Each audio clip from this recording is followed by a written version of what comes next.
এনএসসির গড়া তদন্ত কমিটির তলবে যাওয়ার গুঞ্জন ছিল বিসিবি সভাপতি আমিনুল ইসলামের, কিন্তু তিনি যাননি। তবে জানা গেছে লয়ারের মাধ্যমে তদন্ত কমিটিকে চিঠি দিয়েছেন বিসিবি সভাপতি। তদন্ত কমিটির চেয়ারম্যান আসাদুজ্জামান জানিয়েছেন, নির্ধারিত সময়ে দেওয়া হবে প্রতিবেদন। রাজধানীর বনানীর এই বাড়ির নিচে সংবাদকর্মীদের অবস্থান। বিসিবি সভাপতি আমিনুল ইসলাম বুলবুলের অপেক্ষায়। বিসিবির নির্বাচন ইস্যুতে করা তদন্ত কমিটির তলবে এখানেই আসার কথা ছিল বুলবুলের।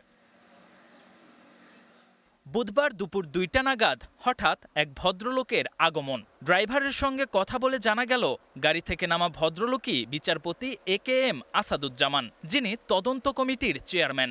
ধারণাটা তাই আরও পোক্ত হলো, বিসিবি সভাপতি আসছেন। পেরিয়ে গেল আরও ৩০ মিনিট। বাড়িটিতে আসলেন কমিটির আরও ২ সদস্য। তবে যার জন্য এত অপেক্ষা, তিনি কোথায়? বেলা ৫টা নাগাদ বাড়িটি থেকে বের হলেন তদন্ত কমিটির ৪ সদস্য।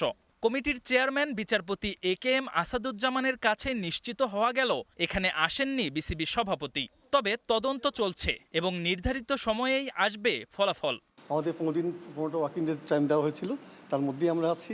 ইনশাআল্লাহ তার মধ্যেই আমরা শেষ করব।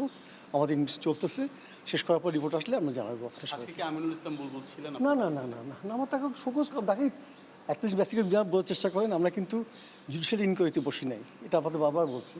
জুডিশিয়াল ইনকোয়ারি হলে কাউকে শোকজ করতে হবে, অ্যাকিউজ করতে হবে, অভিযোগ নিতে হবে, শুনানি করতে হবে, সেটা প্রসেসে আসে। আমরা জুডিশিয়াল ইনকোয়ারি করতে বসি নাই, এটা বুঝতে হবে। এর আগে গত বছরের ৬ আগস্ট অনুষ্ঠিত বিসিবি নির্বাচন নিয়ে অনিয়ম ও জালিয়াতির অভিযোগ করে আসছিল বিভিন্ন ক্লাব এবং জেলা ও বিভাগের সংগঠকদের একটা অংশ।